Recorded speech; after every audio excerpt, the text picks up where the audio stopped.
ওই বান্দা হাসরের ময়দানে কোটি কোটি কোটি কোটি মানুষের মাঝখানে আব্বাকে চিনে ফেলবে, মাকে চিনে ফেলবে, বিবিকে চিনে ফেলবে, ছেলেকে চিনে ফেলবে, মেয়েকে চিনে ফেলবে। আব্বার কাছে নেকি চাইবে, আব্বা নেকি দেবে না। মায়ের কাছে যাবে, মা নেকি দেবে না। বিবির কাছে যাবে, বিবি নেকি দেবে না। ছেলের কাছে যাবে, দেবে না। মেয়ের কাছে যাবে, দেবে না। বন্ধু বান্ধবের কাছে যাবে, দেবে না। সবাই ফিরিয়ে দেবে। কিয়ামতের ময়দানে ওই বান্দা কাঁদতে কাঁদতে আল্লাহ পাকের দরবারে নৈরাশ হয়ে ফিরে আসবে। আল্লাহ পাক কেউ আমাকে একটা নেকি দিল না। আল্লাহ পাক আজ হাসরের ময়দানে কেউ আমাকে একটা নেকি দিল না। ও রব্বুল আলামিন, আল্লাহ পাক তুমি আমাকে জাহান্নামে দিও না। আল্লাহ পাক জাহান্নামের আগুন সহ্য করার ক্ষমতা আমার নাই। ওই সময় আল্লাহ বলবে, বান্দারে কেউ তোকে একটা নেকি দিল না, তবে তোর জীবনের একটা নেকি আমার কাছে মওজুদ আছে, তোকে আমি জানাই না। একটু জোরে বলতে পারলেন না? মহব্বতে বলতে পারলেন না? এখনো তোর জীবনের একটা নেকি আমার কাছে আছে, ওটা আমি তোরে বলিনি।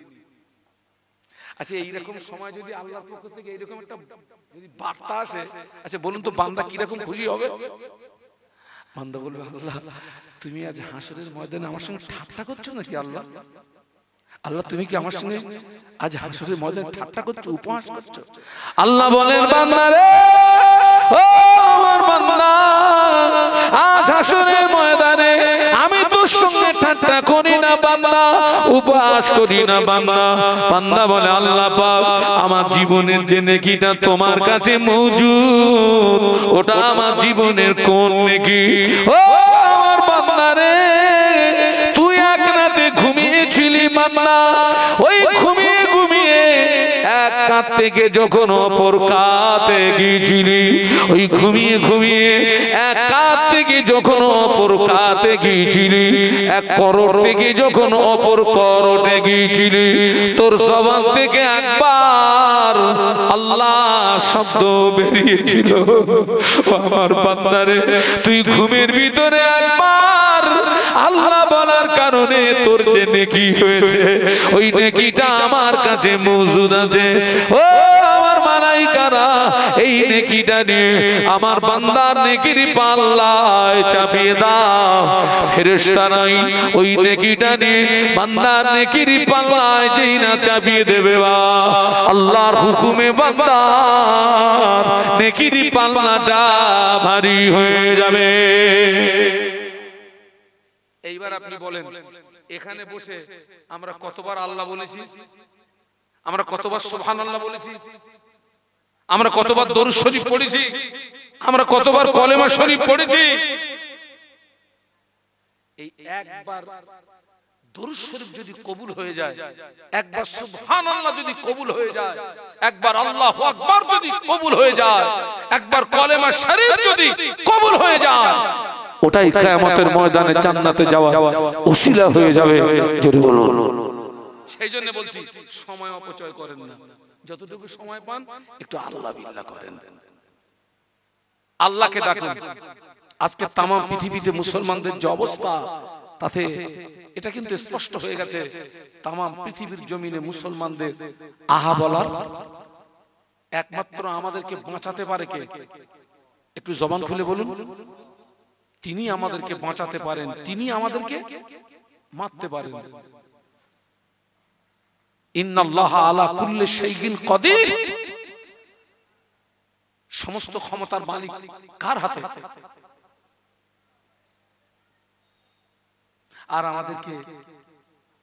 আর আমাদেরকে জেগে ঘুমানোর সময় আর নেই। যতটুকু সময় পান একটু আল্লাহকে ডাকুন, আল্লাহকে ডাকুন।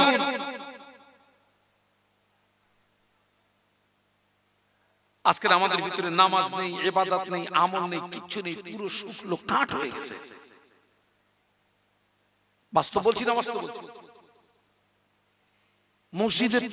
মসজিদের পাশে বসে আমরা বন্ধু বান্ধবের সঙ্গে গল্প করে ইচ্ছা করে নামাজ ছেড়ে দেয়। বাস্তব না বাস্তব?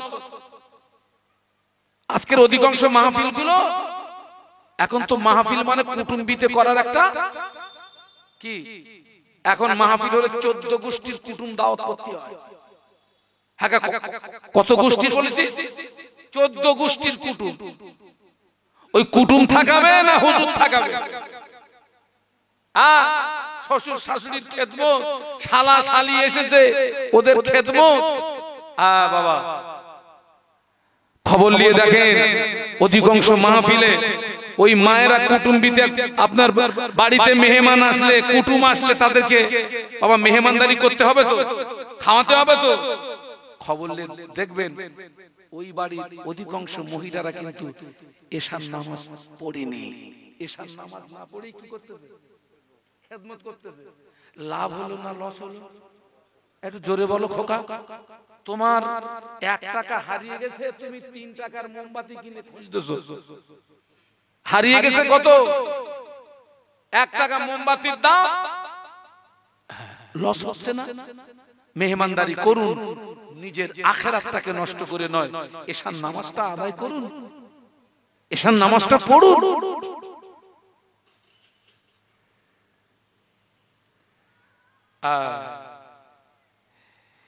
এখান থেকে নারায়ণপুর বাজার পায়ে হেঁটে যেতে কতক্ষণ লাগে?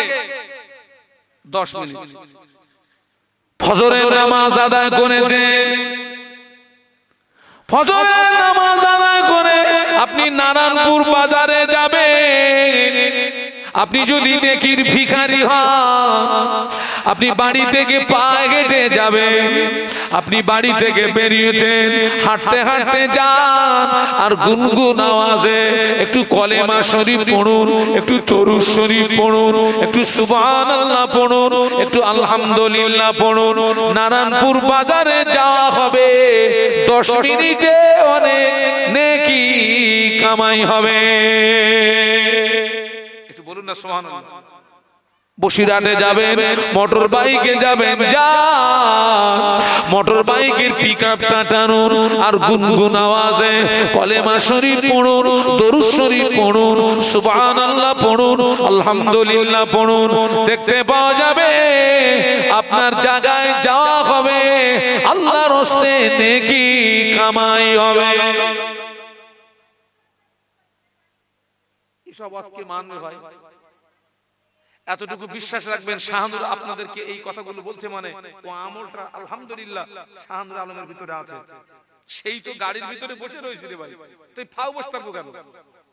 একটু তাসবিহটা নিয়ে একটু দরুদ শরীফ পড়ি না, একটু কলেমা শরীফ পড়ি না, একটু সুবহানাল্লাহ পড়ি না, আলহামদুলিল্লাহ পড়ি না, সুবহানাল্লাহি ওয়া বিহামদিহি সুবহানাল্লাহিল আযীম। এটা জবানে হালকা কিন্তু মিজানে অনেক ভারী। সুবহানাল্লাহ বলুন, পড়ি না। ও মায়েরা, ফজরের নামাজ পড়েছেন মা, ফজরের নামাজ আদায় করে মায়েদের, যারা গ্রাম্য এলাকার মায়েরা, আগে আমাদের মা চাচিরা আঙিনা ঝাড় দিত, আঙিনা আঙিনা উঠোন উঠোন উঠোন। এখন শহর এলাকায় আর উঠোন পাওয়া যায় না, তবে এটা তো গ্রাম্য এলাকা। ও মায়েরা, ফজরের নামাজ পড়েছেন মা, আগে অধিকাংশ বাড়ির ভিতর থেকে ফজরের নামাজের পরে কোরআন তেলাওয়াতের আওয়াজ শোনা যেত। অধিকাংশ বাড়ির ভিতর থেকে মাগরিবের নামাজের পরে কোরআন তেলাওয়াতের আওয়াজ শোনা যেত। বাবা, এখন আর কোরআন তেলাওয়াতের আওয়াজ পাওয়া যায় না। ঠিক বলছি না ভুল বলছি? যে বাড়িতে ফজরের নামাজের পরে কোরআন তেলাওয়াত হয়, ওই বাড়িটা ফজর থেকে মাগরিব পর্যন্ত আল্লাহর ফেরেশতারা পাহারায় দাঁড়িয়ে যায়। তাও একটু সুবহানাল্লাহ বলবেন না? বাড়ি গিয়ে বলবেন নাকি? একটু মোহাব্বতে জোরে বলেন না। যে বাড়িতে মাগরিবের নামাজের পরে কোরআন তেলাওয়াত হয়, মাগরিব থেকে ফজর পর্যন্ত ওই বাড়িটা আল্লাহর ফেরেশতারা পাহারায় দাঁড়িয়ে যায়। আগে অনেক বাড়ির ভিতর থেকে কোরআন তেলাওয়াতের আওয়াজ শুনতে পাওয়া যেত বাবা, মাগরিবের নামাজের পরে কোরআন তেলাওয়াতের আওয়াজ শুনতে পাওয়া যেত বাবা। এখন আর কোরআন তেলাওয়াতের আওয়াজ শোনা যায় না, তবে অধিকাংশ বাড়ির ভিতর থেকে গানের আওয়াজ শুনতে পাওয়া যায়। এটা দুঃখ, এটা আফসোস। দরুদ শরীফ আল্লাহুম্মা সাল্লি আলা সাইয়্যিদিনা মাওলানা মুহাম্মদ ওয়া আলা আলি সাইয়্যিদিনা। मेरे आंखों के पुतली में जलवा मोहम्मद का, मेरे दिल के आईने में नक्शा है मोहम्मद का। कोई जन्नत में जाएगा, कोई दोज़ख में पहुंचेगा, मदीने की तरफ दौड़ा दीवाना मोहम्मद का। अल्लाहुम्मा जुरे जुरे मोहब्बत से सल्ले अला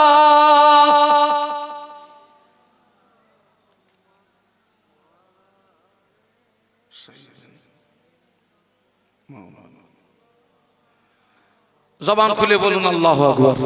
আজকের দুঃখ আফসোস, আমরা ভালো জায়গায় সময় ব্যয় করার তুলনায় খারাপ জায়গায় বেশি কি করি বলুন? সময় ব্যয় করি। আজকের এই ঠান্ডার সময়, শীতের সময় অধিকাংশ জায়গায় মেলা হচ্ছে, মেলা আপনি খবর নিয়ে দেখেন 50-50 আমাদের। ওই মেলায় যত মানুষ যায় 50-50 কাদের বলেছি? আমাদের। আমাদের মানে কি? সব মুসলিম। এই আমি এখান থেকে কদিন আগে একটা মাহফিল করলাম আপনার আমতলা রোডে, ডায়মন্ড হারবার আমতলা রোড, জায়গাটার নাম মানিকতলা। বাড়িপুরে মেলা হচ্ছে, দেখলাম মুসলমানের মেয়েরা পুরো এক বরখা পরে আপনার মেলা যাচ্ছে, বরখা পরে। আশ্চর্য হয়ে গেল, বরখা পরে মেলায় যাচ্ছে। আল্লাহ পাক ওদেরকে হেদায়েত নসিব করুন, বলুন আল্লাহুম্মা আমিন। আমি আপনাদেরকে একটাই কথা বলতে চাচ্ছি, সেটা হচ্ছে সময় আপনি অপচয় করবেন না। ছোটবেলায় পড়েছিলাম, আজ কা কাম কাল পার না ডাল, আজকের কাজটা কালকের জন্য বলুন বলুন ফেলে রেখো না বাবা। আজকের কাজটা কালকের জন্য ফেলে রাখলে কালকের এমন মুসিবত সামনে হাজির হবে, ও কাজা আদায় হবে না বাবা, আদায় হবে না।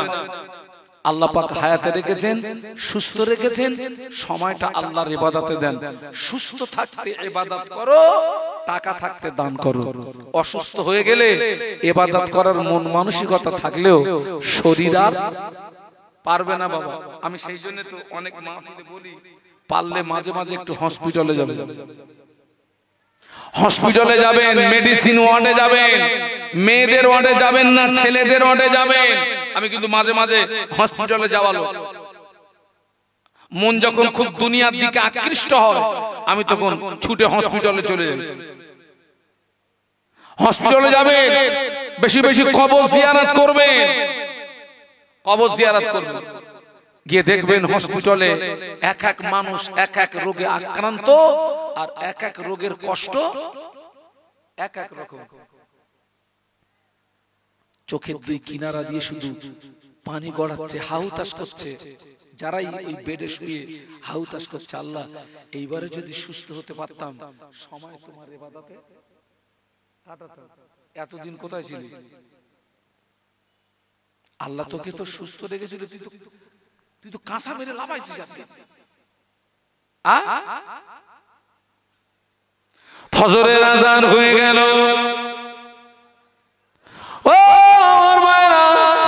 আজানের সময় হয়ে গেল, ইমাম সাহেব ইমামের জায়গায় দাঁড়িয়ে গিয়েছে, মুক্তাদি মুক্তাদির জায়গায় দাঁড়িয়ে গিয়েছে। মুক্তাদির ভিতরে একজন মুক্তাদির বয়স 70 বছর, আর একজন মুক্তাদির বয়স 25 বছর। একই ইমাম, একই নামাজ, দুটো মুক্তাদির ভিতরে সব বেশি পাবে কে? কেন?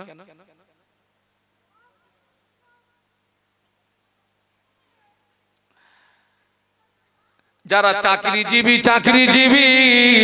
60 বছর 65 বছর হয়ে গেলে সরকাররা রাখে না, বাড়ি পাঠায়। কথা বলেন না কেন? সরকার রাখে না, বাড়ি পাঠায়।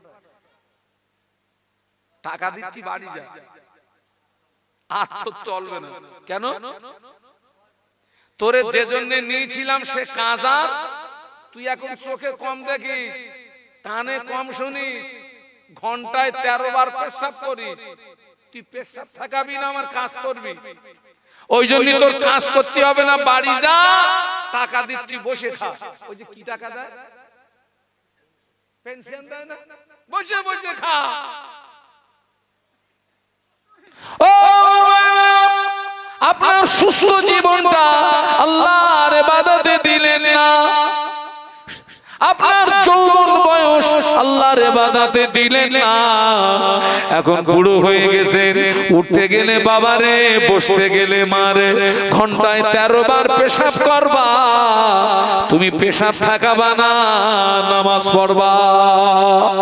ও আমার মায়েরা, সুস্থ জীবন তুমি আল্লাহর ইবাদতে দিলে না, সুস্থ যৌবন কালটা তুমি আল্লাহর ইবাদতে দিলে না। এখন তুমি বয়স হয়ে গেছো, ঠিকভাবে রুকু করতে পারো না, সিজদা করতে পারো না, তোমার ইবাদত আমার আল্লাহ ভালোভাবে নেবে কেন? ওই শুধু তাই নয়, যারা বুড়ো হয়ে গেছে মেলা ওদেরকে আর ডাকে না। বুড়ো যারা হয়ে গেছে মেলা ওদেরকে আর ডাকে না। বুড়ো যারা হয়ে গেছে মোবাইলে পাবজি ওদেরকে আর ডাকে না, ফ্রি ফায়ার ওদেরকে আর ডাকে না। বুড়ো যারা হয়ে গেছে নারীরা ডাকে না। নারীরা ওরে কি জন্য ডাকবে? তো বুড়ো হয়ে গেছে, কাজ মিটে গেছে, ওখানে কোনো লাভ হবে না। যুবক যে আছে গান ওরে ডাকে, আমার কাছে আয়। যে যুবক মেলা ওরে ডাকে, আমার কাছে আয়। তাস ওরে ডাকে, আমার কাছে আয়। কাঁজা ওরে ডাকে, আমার কাছে আয়। নারীরা ওরে ডাকে, আমার কাছে আয়। নারীরা হাত ছানি দেয়, এই যুবক তুই আমার কাছে আয়। ওই যুবক ছেলেটা মেলার মুখে লাথি মেরে, কানের মুখে লাথি মেরে, সেনার মুখে লাথি মেরে, তাসের মুখে লাথি মেরে আল্লাহকে রাজি করানোর জন্য ও যখন আল্লাহু আকবার বলে নামাজে দাঁড়িয়ে যায়, আমার আল্লাহর আরশ খুশি হয়ে যায়। যৌবন বয়সটা আল্লাহর ইবাদতে দেওয়া। আজকের অধিকাংশ যুবক ছেলেদের দ্বারা শরীয়ত বিরোধী কাজ সবচেয়ে বেশি হয়, অথচ এই যুবকদের রক্তেই কিন্তু ইসলামের ভিত। কাদের রক্তে বলেছি? ইসলামের ভিত কিন্তু বুড়োদের রক্তে না, বলো ইসলামের ভিত হচ্ছে যুবকদের রক্তে, ইসলামের ফাউন্ডেশন। একটু সুবহানাল্লাহ বলবেন না? আবু বকর সিদ্দিক রাদিয়াল্লাহু আনহু যখন ইসলাম গ্রহণ করেন, উনি তখন বুড়ো নন, যুবক। ওমর রাদিয়াল্লাহু আনহু যখন ইসলাম গ্রহণ করেন, যুবক। আলী কাররামাল্লাহু ওয়াজহাহু ইসলাম যুবক।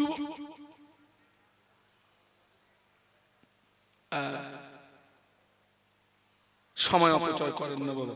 আমি আপনাদেরকে কিন্তু জ্ঞান দিতে আসিনি বাবা। অনেক মানুষ বসে আছেন, আমি আপনাদের পায়ের ধুলির সমতুল্য না। আবার বলছি, জেগে ঘুমানোর সময় আর নেই। যতটুকু সময় পাও আল্লাহ বিল্লাহ করো, আল্লাহর ইবাদত করো।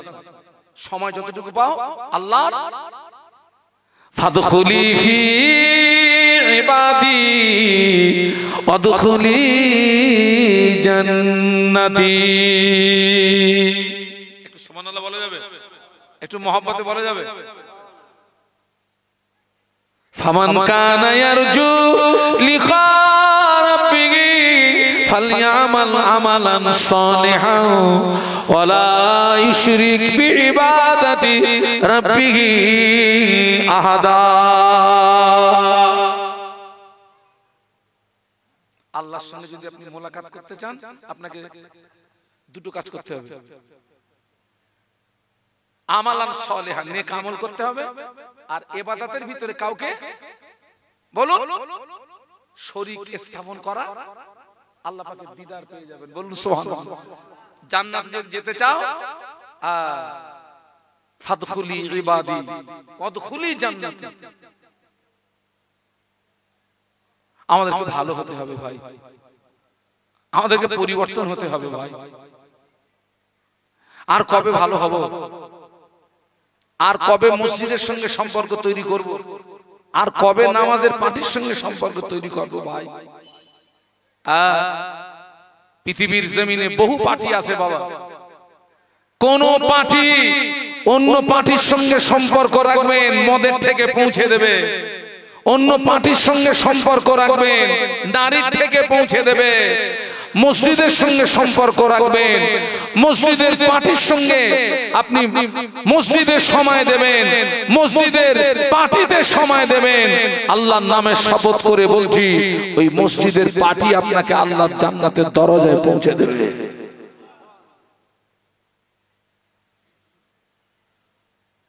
মায়েরা যারা আছেন, মায়েরা আশেপাশে, মাইকটা খুব ভালো মাইক, এই আওয়াজ অনেক দূরে যাচ্ছে। তুমি কি মানে কীর্তি বিরোধী ছিলে নাকি? মায়েদেরকে বলছি, মায়েরা, পুরুষদের তুলনায় মেয়েদের জান্নাতে যাওয়া সহজ। একটু বলুন সুবহানাল্লাহ। আল্লাহর নবী সহিহ হাদিস, আল্লাহ রাসূল বলেছেন, কিয়ামতের ময়দানে যে মহিলা 4টি প্রশ্নের জবাব দিতে পারবে, ওই মহিলার জন্য 8টি জান্নাতের দরজা খোলা থাকবে। যেটা দিয়ে খুশি ওইটা দিয়ে যা। সুবহানাল্লাহ বলবেন না? 1 নাম্বার প্রশ্ন হবে নামাজ সম্পর্কে, 2 নাম্বার প্রশ্ন হবে রমজানের রোজা সম্পর্কে, 3 নাম্বার প্রশ্ন হবে স্বামীর আনুগত্য সম্পর্কে, 4র্থ নাম্বার প্রশ্ন হবে পর্দা সম্পর্কে। যে মহিলা ওই 4টি প্রশ্নের জবাব দিতে পারবে, ওই মহিলা আল্লাহর 8টা জান্নাতের দরজা দিয়ে ঢুকতে পারবে। মায়েদের বলছি, মায়েরা, সকালে ফজরের নামাজ পড়েছেন মা, ফজরের নামাজ পড়ে গ্রাম্য এলাকার মা আপনি, আপনাকে আঙিনা ঝাড় দিতে হবে।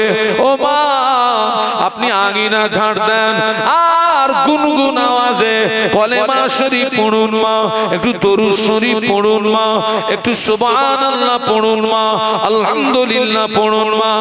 আঙিনা ঝাড় দেওয়া হবে, মা তোর নেকি কামাই হবে। তারপরে মা আপনি থালা বাসন সাফ করবেন মা, থালা বাসন সাফ করুন মা, আর মনে মনে একটু দরুদ শরীফ পড়ুন মা, কলেমা শরীফ পড়ুন মা, সুবহানাল্লাহ পড়ুন মা, আলহামদুলিল্লাহ পড়ুন মা। থালা বাসন সাফ হবে, নেকি কামাই হবে। মায়েরা, বাচ্চাদেরকে দোলনায় নিয়ে দোল দেন। অনেক মায়েরা গান বলেন মা, আমি আপনাদেরকে বলবো, ও মায়েরা, বাচ্চাদের দোলনায় তুলে দোল দেওয়ার সময় গান বলবেন না মা।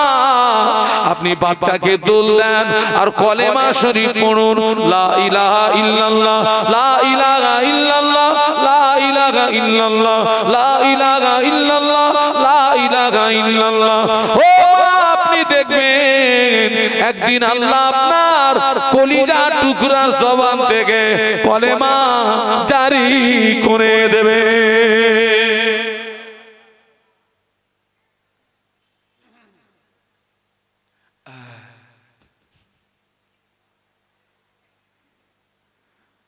আর ফুরফুরা শরীফের ছোট হুজুর পীর কিবলা রহমাতুল্লাহ আলাইহি ওয়াজ করতে করতে একটা কথা খুব বলতেন, জ্ঞানী যারা বোঝে তারা শুধু শুধু ইশারায়। আমি কি বলতে চাচ্ছি নিশ্চয়ই আপনারা বুঝতে পারছেন ভাই। আবার বলছি, আপনারা নিচে অনেক মানুষ বসে আছেন, আমি আপনাদের পায়ের ধুলির সমতুল্য না। আসমানের নিচে জমিনের উপরে আমার মতো নিকৃষ্ট অধম আর দ্বিতীয়ত কেউ আছে আমার জানা নেই। তবে আপনাদেরকে বলবো, সময় অপচয় করেন না, যতটুকু সমান পান। আপনাদেরকে বলে যাচ্ছি, পারলে প্রতিদিন 100 বার করে দরুদ শরীফ পড়বেন, 100 বার করে কলেমা শরীফ পড়বেন, 100 বার করে সুবহানাল্লাহ পড়বেন, 100 বার করে আলহামদুলিল্লাহ পড়বেন, 100 বার করে আল্লাহু আকবার পড়বেন, 100 বার করে পড়বেন সুবহানাল্লাহি ওয়া বিহামদিহি সুবহানাল্লাহিল আযীম, 100 বার পড়বেন ইয়া আল্লাহ ইয়া রহমান ইয়া রহিম ইয়া হাইয়্যু ইয়া কাইয়্যুম পড়বেন। আল্লাহ চাইলে এই সমস্ত তাসবিহগুলো যদি কবুল হয়ে যায় বেটা, কিয়ামতের ময়দানে নাজাতের ওসিলা হয়ে যাবে। উম্মতে মুহাম্মাদিরা হচ্ছে সোনা ব্যবসায়ীর সমতুল্য, যে ব্যবসায় যেমন লাভ সেই ব্যবসায় তেমন লস। উম্মতে মুহাম্মাদির সামান্য কাজে আল্লাহ নারাজ হয়ে জীবনের আমল বরবাদ করে আল্লাহ তাকে জাহান্নাম দেয়, আবার সামান্য কাজে খুশি হয়ে আল্লাহ তার জীবনের গুনাহ মাফ করে জাহান্নাম হারাম করে দিয়ে রহমতের জান্নাতের মেহমান বানিয়ে দেয়।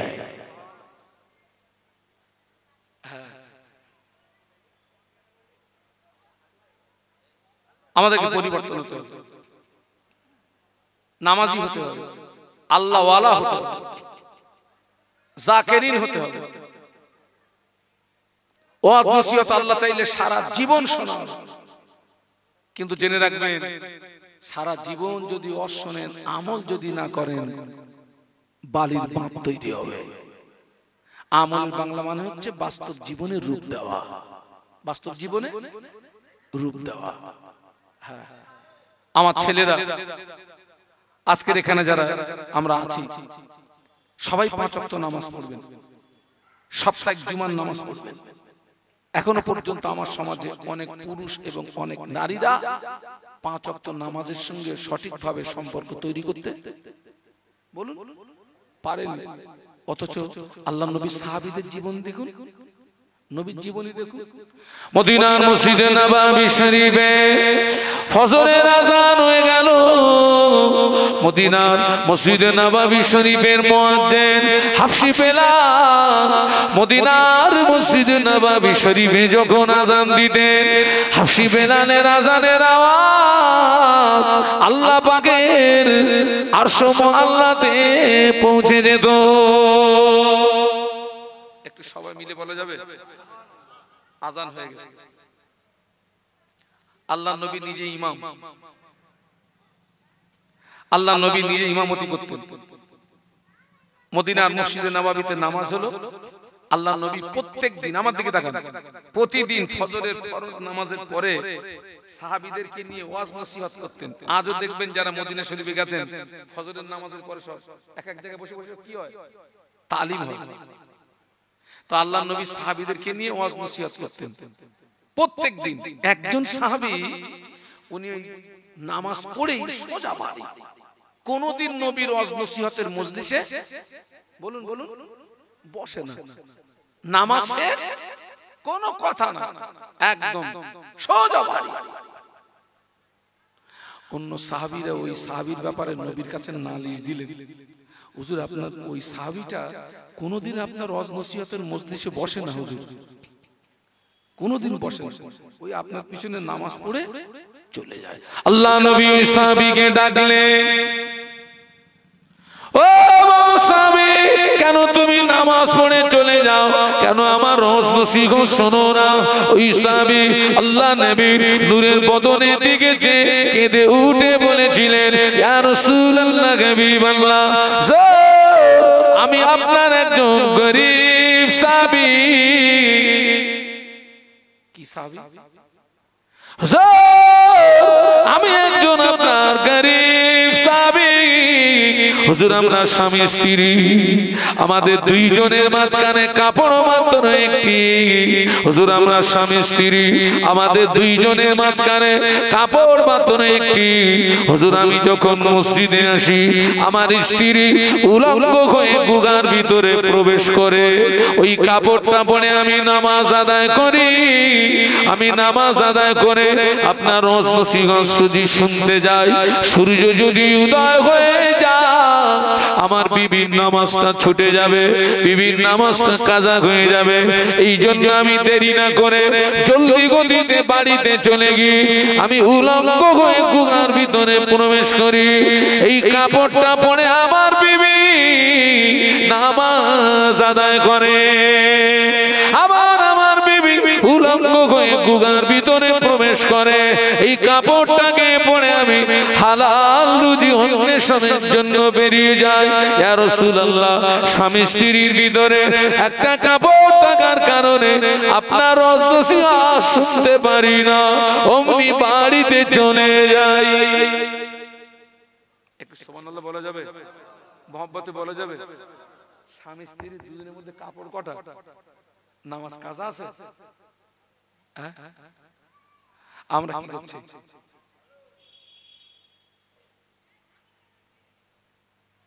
তুমি যে সময়টা দোকানে দিলে, যে সময়টা বন্ধু বান্ধবের পিছনে দিলে, যে সময়টা মেলায় দিলে, ওই সময়টা ঘুরিয়ে এই দিকে দিলেই তো নামাজ হয়ে যায়, তাই না?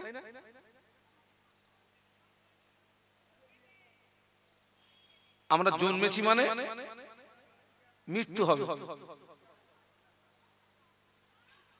বাবা কবরে যেতে হবে তো নাকি? হাসরের ময়দানে উঠতে হবে তো নাকি? বাবা পুলসুরাত পার হতে হবে তো নাকি? কি নিয়ে পার হব? যে পুলসুরাত হবে 1500 বছরের রাস্তা, চুলের চেয়ে সরু, তলোয়ারের চেয়ে ধার। কি নিয়ে পার হব? ইবাদত তো কিছু নেই, আমল তো কিছু নেই। সেই জন্য আপনাদেরকে বলবো অন্তত বাকি জীবনটা এ পর্যন্ত যা হয়ে গেছে স্টপ করুন। এ পর্যন্ত যা হয়ে গেছে গেছে, এই পর্যন্ত স্টপ করুন। অন্তত বাকি জীবনটা অন্তত আপনার জীবনের এই মূল্যবান সময়টা অযথা নষ্ট না করে অন্তত বাকি জীবনটাকে আল্লাহর ইবাদতের ভিতরে যদি অতিবাহিত করতে পারি, অন্তত কিয়ামতের ময়দানে আল্লাহ পাকের দরবারে মুখটা দেখাতে পারবো। আল্লাহ আমাদেরকে তৌফিক দেন, বলুন আল্লাহুম্মা আমিন।